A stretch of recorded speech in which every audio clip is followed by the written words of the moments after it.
Hi, I'm Rich Wynn. And I'm Rebecca Nixon, and this is the PropTech Growth Podcast. Every episode, we interview an expert in the PropTech startup space, gathering their advice and expertise to help you run a successful PropTech business. I'm the Portable PropTech CMO, and I help PropTech startups build and scale their commercial growth strategy. I'm Rich from Rich Wynn Consultancy. I specialise in operations, sales and process, helping fintechs and PropTech companies to grow. I'm Carl Howard. I'm the CEO of Andrews Group. Andrews is a charitably owned estate agency group. So we work in property both on a consumer basis and on a corporate basis. Most of our business is helping people sell, buy, rent or let their properties. And we also help people with getting access to mortgages and life insurance. And then we have other businesses which help corporate businesses. So we do the property management for West Brom, for the co-op, and then we manage about 100 leasehold blocks. So that's blocks of leaseholder companies where people have got together and formed a company to manage their own properties. And our final business is what we call Land and New Homes, which is basically helping developers find land to build houses and then helping them sell the houses. We are owned by a charity. The charity is called Andrews Charitable Trust, and all of the business runs to the advantage of the charity. So 1/3 of all of our profits get paid to the charity. So that money is then used to help people who are disadvantaged or coming out of care.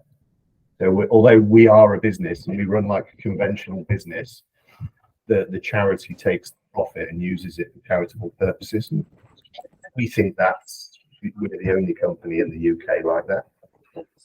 That's amazing. That's really cool. Yeah, I've never heard of not anything like that, but yeah, that's amazing.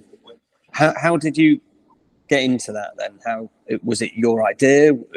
I don't know your background as such, so how did you get to that point with the company?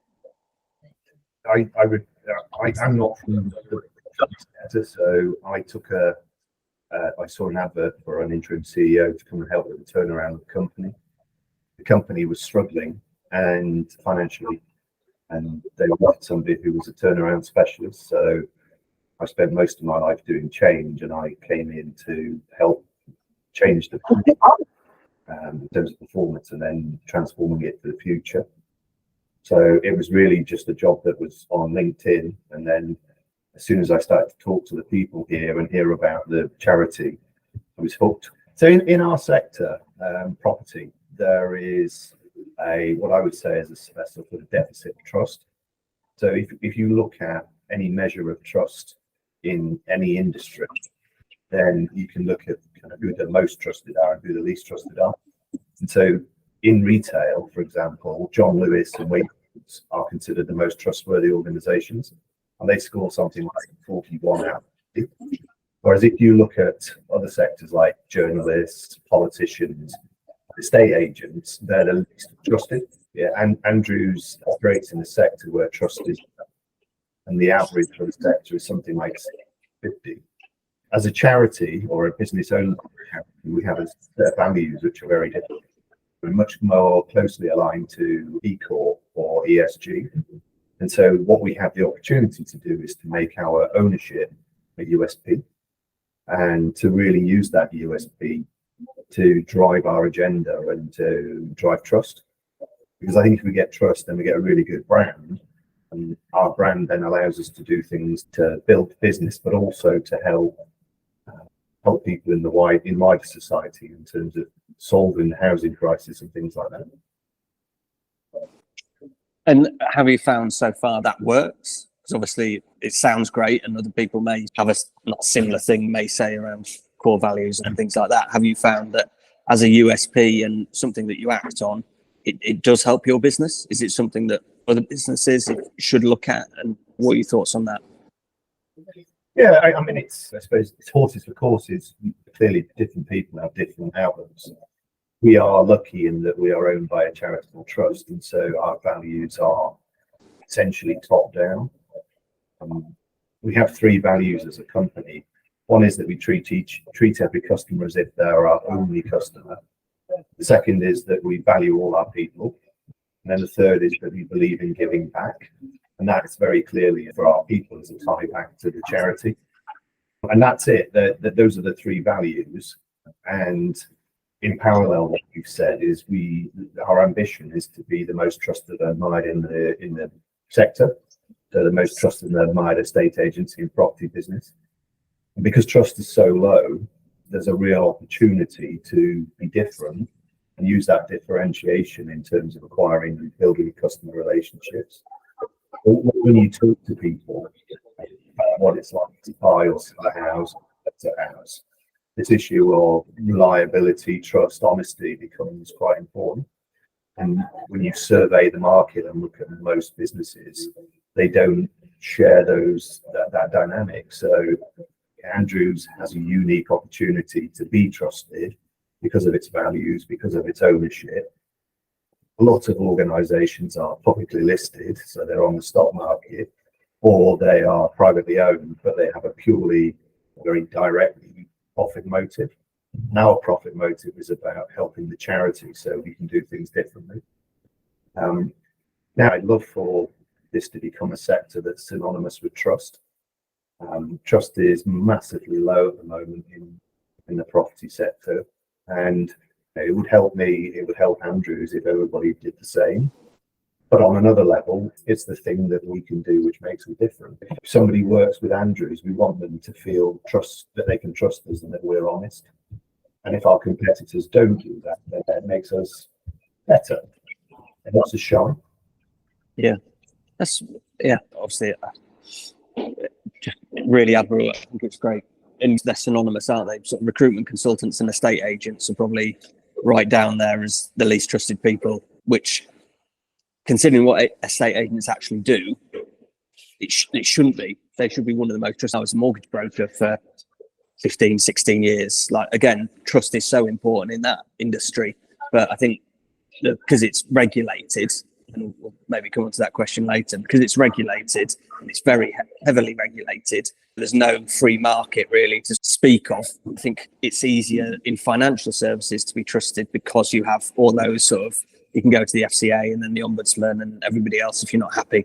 So on trust, and I think it's a really interesting thing, sort of coming, but obviously we're the PropTech Growth Podcast. So PropTech is something that both myself and Rebecca sort of deal with on a day-to-day and have clients and all that sort of stuff. How has PropTech, if it has, helped or changed or anything within Andrews? How do you see tech now as on the trust side as well? If something's giving you data, for example, a Sprift or a Property Deals Insight is giving you data, and that data can't be contested because it's from Land Registry or whatever, that then gives you more trust. So have you found that with PropTech, or have you found that it's not consistent enough for you to trust it and then therefore pass that trust on to your consumers? So my view on PropTech and technology, and I come from most of my career has been financial services, and so fintech as a phenomenon and a driver of change in the industry is quite familiar. PropTech is analogous. One of the things I was responsible for in the past, when I was at HSBC, was launching mobile banking. So what we've seen in that industry is a very rapid change of consumer behavior driven by social trends and the availability of simple and easy technology. So nowadays, most people bank on a phone rather than in a branch. And I was surprised, if I'm entirely honest, at how little the industry had moved on in the same way. I think property, whilst there clearly are people building businesses centered on property and trying to make the whole ecosystem more effective, I don't think it's followed quite the same curve as some sectors. And the opportunity is still immense for anybody that gets that right. We sell houses and we support landlords in letting houses. And there is no, as far as I can tell, people are doing things, but there's no ubiquitous solution there, which makes that whole experience better for the customer. I think one of the things that struck me in the sort of around about 2014 was we're moving to a world where with social media, with discoverability, we're effectively dealing with hyper transparency. As a society, you can't do something today and not expect it to be discovered. With that hyper transparency comes accountability, and also comes a very quick feedback on your values. So if you say our values are this, and then you do something which is entirely incongruous, that becomes discovered very quickly and becomes a PR issue for you. And so I think it drives society and it drives businesses to be both virtuous but also transparent. And I think in parallel, technology has a role in changing the customer experience in buying and renting and letting a house. And I don't think we're anywhere near the end of that journey. Andrews has an ecosystem of technology suppliers, some of whom are relatively transactional, some of whom are more strategic. But that ecosystem is not as well developed as it could be in terms of integration. I have a sense that a lot of suppliers are looking at ways that they can build a platform, and through that platform they can access customer data, and they can then monetize that customer data and try and lock the business in. But there's not been anybody that's emerged in the way that, if you think back to Rightmove and Zoopla now effectively have cornered a market there in terms of their access to that part of the value chain. But nobody's really done that in quite the same way in terms of customer experience. So I think there's a big gap in terms of how do we transform the customer experience for somebody that's selling a house, somebody that's buying a house, somebody that wants better property as a landlord. There's a huge amount that we can do there, but nobody's really stepped into that space in a convincing way. So I think the opportunity for PropTech is huge, but I'm not sure yet that I've seen anybody solving the big problems. Okay, that's really interesting. To come back on that, and P-Life, Adam Piggott, as they've, I can't remember, is it Open Bricks? They're actually called, the company. They brought that out recently. We did a podcast with him, and that looks really good. And I think they're trying to get the whole from start to finish tenancy side of thing in place. I don't know how far off the ground. I know there's some integrations in there that they held it back to get more integrations. Yeah, I'm sure there's lots of people who are endeavoring to come up with the killer app in that space. And that's not me. I haven't done an extensive study, and it's not me saying that they're all doing good things. I think what I'm saying is I don't see anybody that's become ubiquitous in the way that. So I'm staying in Bath this week, and I found a place through Airbnb, and I booked it through the app. I communicated with the owner of the property through the app. I got the check-in details. I could read the house rules. I found the property, and then I checked in. And all of that I did without really having to physically engage with anything other than a phone. And that kind of convenience, I think, is becoming increasingly expected by consumers, particularly young consumers, in everything that they do, buying decisions. If I go on Deliveroo and I want to have Five Guys burgers delivered, I can get that delivered to my house, and I can even tip the delivery guy without having to touch any physical money. And that kind of customer experience and convenience is great. It works in Airbnb or Booking.com for accommodation. This idea that I can rate a buyer or a seller, I can rate somebody that rents my property and the person that rented it to them. That kind of transparency, it drives up customer experience. And I don't think we've yet reached the ubiquitous solution for that in property. And from Andrew's point of view, as a brand, and a brand that aspires to be the most trusted and admired in the sector, what I'm looking for is things that allow us to drive up the customer experience in a way that other customers can see that and feel comfortable with it. Trustpilot is a great mechanism for understanding what the average experience is with a business. And it's building that, but building it into an app in a way that becomes a very transparent measure of quality. Yeah, that makes sense. And I think it's interesting, and I'll lead on to Rebecca with this. I think we've seen one of the real issues with PropTech, because there are some amazing solutions out there, but maybe no one knows about them because they don't have to market themselves, or because they're about to run out of cash. And so they're just trying to get small sales where they can to try and keep going for another 6 months sort of thing. So I guess, Rebecca, from your point of view, yeah, marketing side, we know there's an issue there because of the amount of clients that you've got over a short period of time. Maybe because PropTechs will come and say agents are too slow to adopt these technologies, but actually you're coming back with Carl and saying, actually, I don't think there's anything out there that's quite right, an overall thing where we don't have to. Obviously, you've got your CRMs and you can plug stuff in and it gets some stuff out, but there's nobody really sticking their hand up and saying, we've got this solution that is going to not just reduce time, but it's going to save you money and it's going to be, great for the consumer. So a lot of that, because there are so many PropTechs out there that would do something like that or have things like that, are they just not marketed well enough to the estate agency community that that they're out there? Yeah, I think that's the nature of the beast, isn't it? Into startup world, you can. It depends on your outlook and your culture. At the end of the day, though, if you have a great proposition, that's only a part of the puzzle. You've got to have a route to market. It's like the old saying that you can build a better mousetrap, but you're not necessarily going to sell it. What you've got to do is to find the customer and the distributor that's going to use your proposition in a way which gives you scale.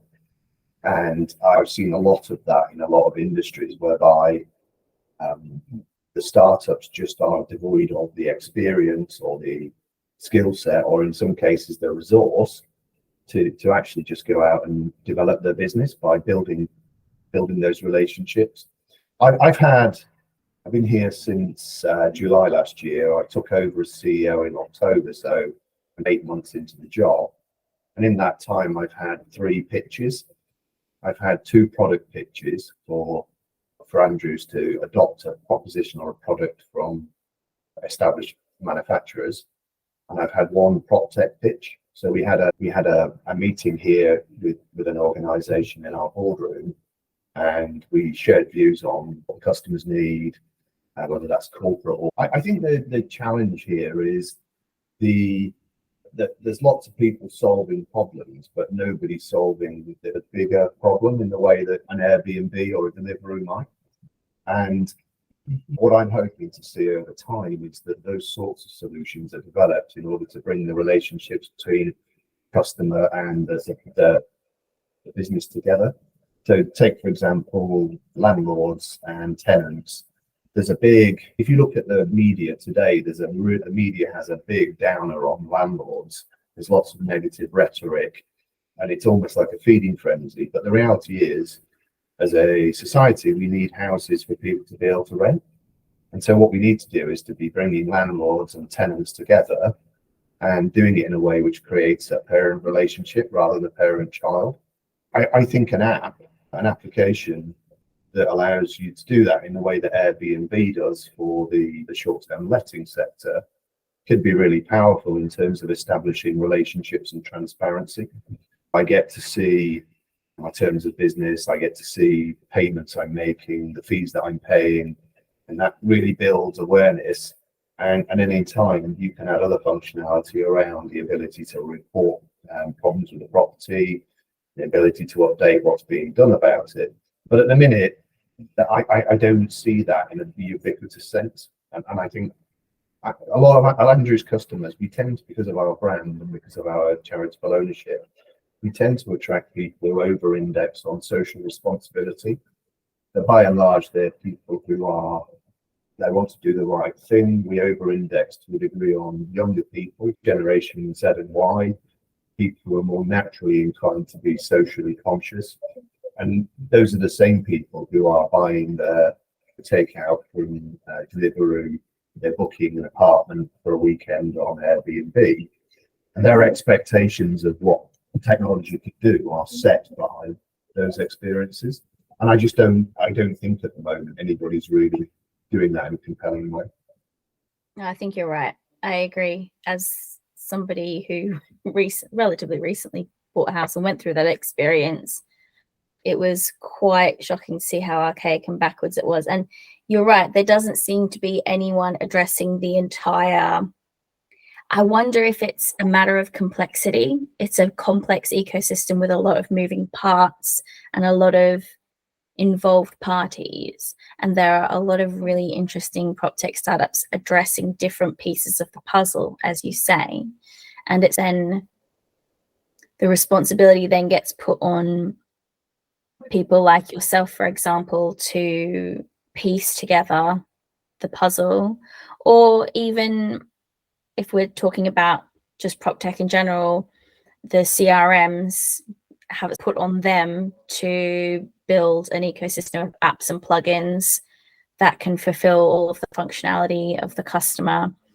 And yeah, it doesn't seem like anyone's taking on the whole big picture at once. I don't know, are we asking too much of people to do that? Is that going to just result in a poor quality experience across loads of different touch points, or will it be more integrated and therefore a better experience for the customer? My personal view, and it's just my opinion, and I come from outside properties, I have a different perspective. I just think the industry is lagging in terms of its adoption of consumer-facing technology. I think you've clearly got disruptors in the way that Bricks and Yopa have sought to disrupt with an online model. And there is a degree of digitization as part of that experience. But the estate agency sector as a whole is a very fragmented industry in the sense that we've got thousands of estate agencies with just one principal. And then at the other end, you've got big organizations with 1,000 branches and tens of thousands of staff. And because of that fragmented nature, what you don't see is solutions emerging that solve the problem. And I think it's incumbent on the larger players to be thinking about what kind of technology solution do we innovate to make this easier for people. You're right, though. This is a sector that is fraught with complexity. Some of that complexity is by necessity. So you don't want to buy a house that's got problems that you aren't aware of. And so there are legal requirements. It's an awful lot what we do, though, which is basically just to and fro communication between vendors and buyers.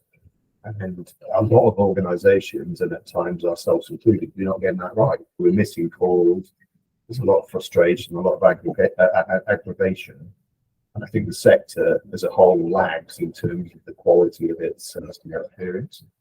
When I think about customer experience, I've almost discounted, and I don't say this I'm not being dismissive. I think there are people doing good things out there. But I want Andrews to benchmark itself against the best in all sectors, not just the best in our sector. I used to work at HSBC and First Direct. First Direct for many years was considered to be the best customer experience from a bank, and it was largely phone and digital. I would consider First Direct as a benchmark, maybe Monzo too. And then if I thought about retail, I aspire to be like John Lewis or Waitrose in terms of the proposition. They would consider, I don't want to benchmark myself or our business against people within our industry, because I don't think anybody's particularly getting it right. It's a really interesting point to make, and I know you've only been there for a few months, but again, staff is a massive thing, and certainly from a PropTech side, your first one or two hires, getting those right is so key. And for you, I assume they do, but do your staff buy into all of this? Is that sort of one of the key sort of things that you need, that they literally buy into your culture and values? Because they need to then, from a customer experience point of view, they need to pass that on to the customer and show where you are. I think that certainly in the startup space, when you've got 6 months of runway and you just want to get it done, so not values go out the window, but that's something that maybe isn't as high up on the scale, or certainly a marketable value that they want to bring forward. It is more about survival. Obviously, we deal with longer PropTechs that have been around a lot longer as well, but staffing is hard in PropTech. And again, the sort of second bit to this question is, are the best people leaving the industry because of fees or not getting paid enough? What's been your, Andrews, how have you sort of not caveated, but how have you done things with that to stop that, basically? Because you're getting less sales, you got 1% fee in general across the board to sell. Like, there is only so much that you can pay your agents, whereas those people can go into, financial services or go into recruitment or go into something else and ultimately get paid more for doing the same, and maybe without having to work Saturdays. So how is it really for your staff? Is it all about that buy-in that keeps them there? Or do you see, because we've seen so many people changing jobs at the moment, how do you get past that? I know there's about 20 questions in there, but just pick one and see where it takes you. I'll try and, so for me, this is the heart of I'm trying to do this business. And Andrews is a brand, and it operates in a sector where there aren't really many brands. So there are some. I'd question what those brands stand for. So, if you looked at a estate agency generally and looked at the brands in the sector, it's difficult to articulate what their value proposition is. So we're setting out on what I think is the harder path, which is to build a brand by associating the business and the brand with a customer experience. And so our customer value proposition is we want to be trusted and admired, and to do things in the right way and have honest dialogue with our customers, because we think in the long term that builds trust, and that trust then allows us to create our brand. And that's quite a hard path to set on when you've got lots of small competitors all operating sort of small 1-person, 2-person businesses. And I talk a lot at Andrews with our teams and our leadership team about parallels in other industry. So I'm a big fan of Domino's Pizza, and I'm a particular fan of Premier Inn. And what I mean by that is you may or may not like Premier Inn's hotels, not for everybody. What you can say with absolute certainty is if you book one in Glasgow or one in Southport or one in, I don't know, Bolton, and you turn up having paid about £60, you're going to get pretty much the same experience wherever you go. And their proposition is about fluffy white duvets, friendly staff, and a £25 meal deal. And it's easy to articulate, and it's easy to they've managed to replicate it. I don't think it's easy to replicate. It's obviously part of their operating model. If you buy Domino's Pizza, even though there are maybe 1,000 franchisees, basically when you buy the Domino's Pizza, you get the same thing wherever you go. And I'm not suggesting that selling houses is selling pizzas. What I am saying though is our ambition is to create a compelling value proposition for our customers, something that they really value and prepared to pay for, that builds trust and then allows us to, in return, to build our brand. And what that means is, firstly, we need to have a real clear blueprint of what it is we do when we sell a house, when we value a house, when we work with landlords. What is our proposition and what are customers paying for it? And then we need to be really industrialized at the back end in terms of how we bring that to life. So that blueprinting and that kind of having clarity of what it is we're doing is really important.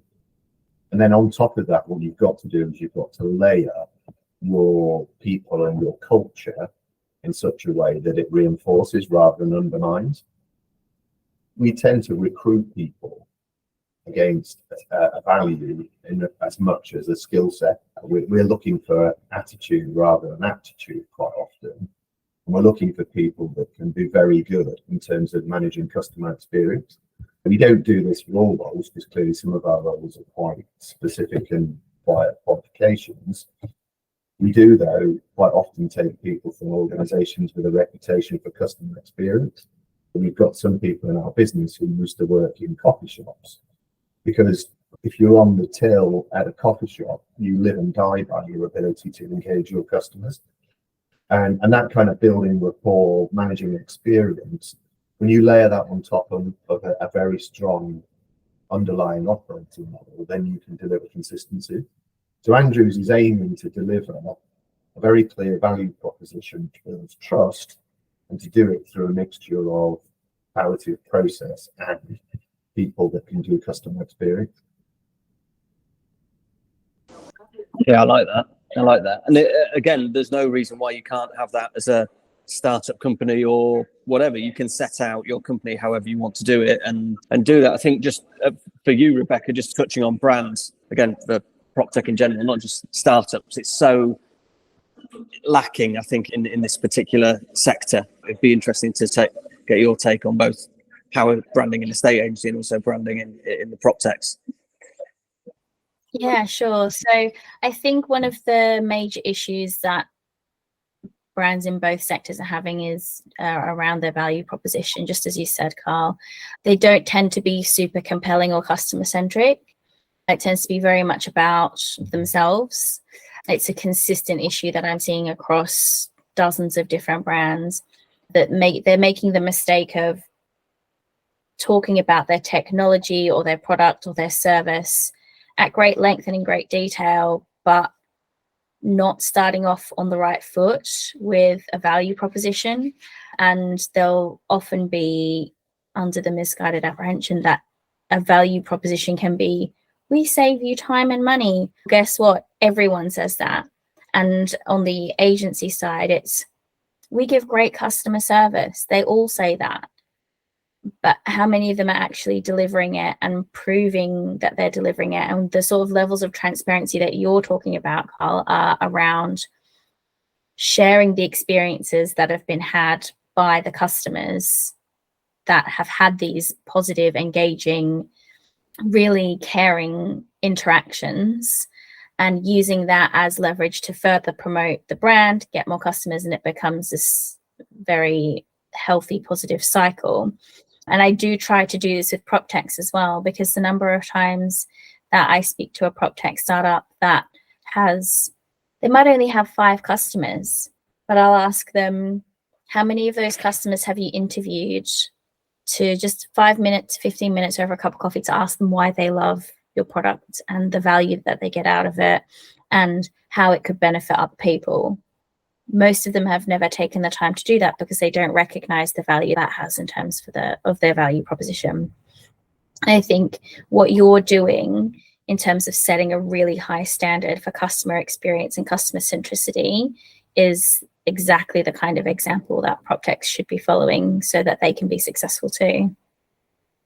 I agree. I think the reality is, from a business point of view, that's a recipe for success in pretty much any sector, isn't it? A lot of organizations, either through culture or being busy, neglect the heart of what the business is, which is about providing a proposition to a customer. I think a lot of big organizations as well, and I've worked in some of the biggest like HSBC, Barclays, Prudential.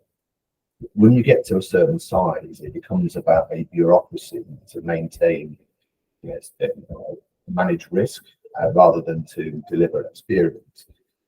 And as a startup, you're probably in a sort of different position, which is you have the ability to see whether you're delivering good customer experience, but you may be too busy to focus on it. And so the challenge for me, for Andrews, for our leadership team is to, because we're a medium-sized company, so we have about 340 people, and I can know all of them, so I can talk to 340 people. Sometimes I do.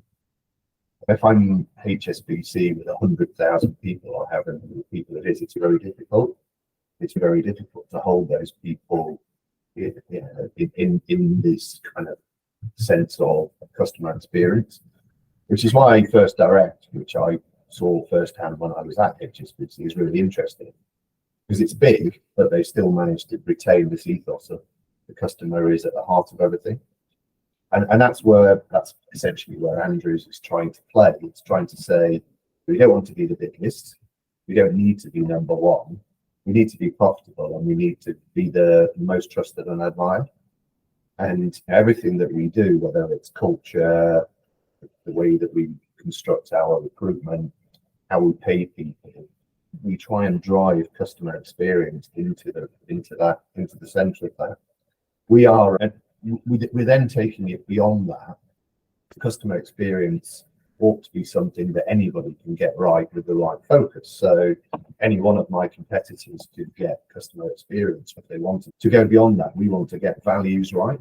So we're on a path from in a recent history would have been a relatively sales oriented company. We're moving from sales focused to customer focused, and then fairly quickly from customer focused to values driven. So because we are owned by a charity and we have a strong set of values, we can put the values at the heart of the customer experience. And so we can appeal to potential and actual customers who are looking for what I would consider an ethical estate agency, somebody that does things well with integrity and treats customers how they should be treated. And that's surprisingly rare, I think, in this sector. In a lot of sectors, banking has parallels in that when you get very big, it becomes very difficult to consistently deliver that values-driven customer experience. Andrews Charitable Trust has a long heritage. It was formed by a gentleman called Cecil Jackson Cole, and he started Andrews in 1946. And his desire as a businessman was to be philanthropic and to do things to the benefit of society. So as well as starting Andrews,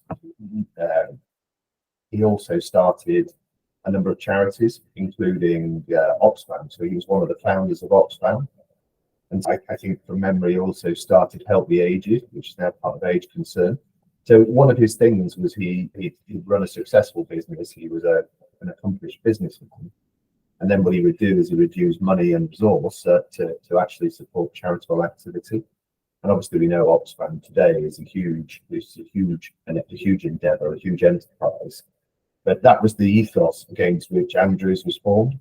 Basically, he set the company up. And the way that the company works is when we make a profit, that profit is shared. And a third of it goes to the charity.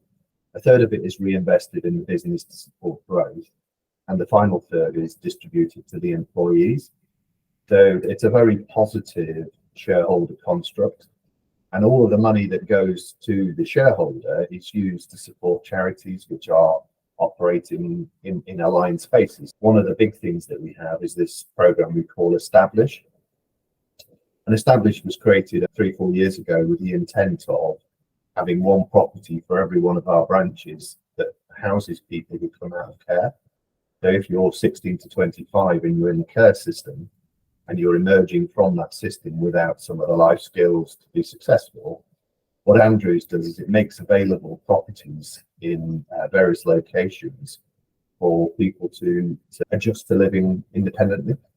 So we have premises where we house people who are young care leavers, and we work with charities to help those people become accustomed and integrated into society. It's a really powerful dynamic, and we also house other charities in similar sectors, both in the UK and abroad. So we work with a charity in Nepal called Child Rescue Nepal, and that's about trying to improve the fortunes of children. All of the charities that we engage with are trying to help people, often in ways associated with housing. And I think Andrews has a strong heritage there. Historically, as a business, though, we've not been particularly good at talking about that as part of our business proposition. There's been a sort of sense historically that, well, that's charity and we're a business, and so we don't need to join the dots. And the reality is, I think, in 2023, many consumers now are starting to prioritize purchases based on what is it that the company does with the profits that it makes. And a desire to work with or buy from, excuse me, a desire to work with and buy from companies that do the right thing for society.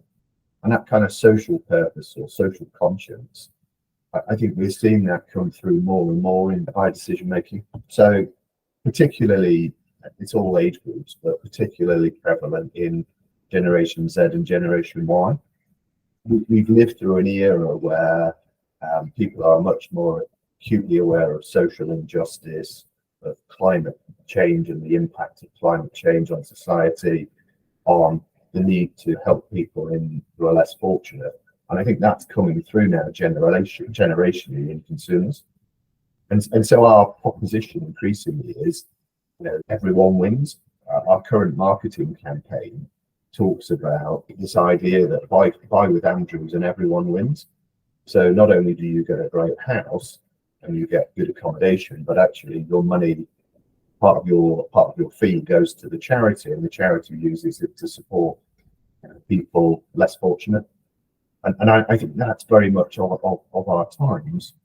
20 years ago, that was probably something that nobody felt was of any real merit. But now, I think as a buyer, as a consumer, I want to know that the people that I'm engaging with are doing the right thing. And they're doing it for honest reasons. But the other aspect to it, which we're exploring now, is obviously in the corporate world, people talk about ESG, environment, social governance. I'm attracted by the idea of becoming a B Corp. I don't know if you're familiar with B Corp. B Corp is about doing things in the right way in every aspect of your business. So how you pay your people, how you work with suppliers, how you deal with the environment. And actually, to get B Corp accreditation, you have to be doing everything in the right way. And I want Andrews to be on a path to becoming B Corp accredited, because I think it chimes really well with our social purpose and our charitable status. And I think increasingly that's the way that people are expecting all businesses to operate. So I want to be ahead of that curve, and I want Andrews to be providing leadership to the industry in the way that it operates. And that will mean, in time, some difficult decisions. We might be working with suppliers or customers whose values are very different. And that gives us some dilemmas. So if we have a supplier who is owned by a very kind of driven private equity organization, and they're about profit, it's their primary driver, then Andrews is looking to be profitable, but do it with integrity. And that might mean that we need to review our suppliers to work with different people. But I think in doing that, that would allow us to drive change in the ecosystem to make sure that more and more of the services to customers are done in an ethical way. And that's a really interesting thing for me. So I think we want to be a B Corp, and in the fullness of time, that's where we're aiming to get to. I should introduce my plant, by the way. This is Prometheus. Prometheus. When I first started, the business was struggling, and I wanted to change program to try and get people to understand the importance of the customer. And so we created this change program to move to what we call a customer-led model. And I needed a name for it, and I'm a bit over dramatic, so I decided to call it Project Prometheus. Prometheus being the Greek guy that gave fire to man. And so this whole metaphor that the program was bringing fire to the organization in the area of customer experience. And at the time, we had somebody working for us that was really into plants, and that lady was doing a plant sale. So I bought this really small plant. It was like 2 leaves, just down here. Wow. And I decided to call it Prometheus as a metaphor for the business. Mm-hmm. As you can see, it's coming along beautifully. It's coming along really well. And Don't get me started on plants. We'll be here all day. I think I'm not a horticulturalist or anything like that. I'm reliably told that this is a Chinese money plant, and it really is thriving at the moment. And I don't know, I keep watering it, and I have a team that help me with it, but it's a metaphor for the change that we're going through. Mm-hmm. That's cool. I'm a fan. Excellent. Thanks for joining us on the PropTech Growth Podcast. To learn more, you can find us on LinkedIn or email proptechpodcast@icloud.com. See you next time.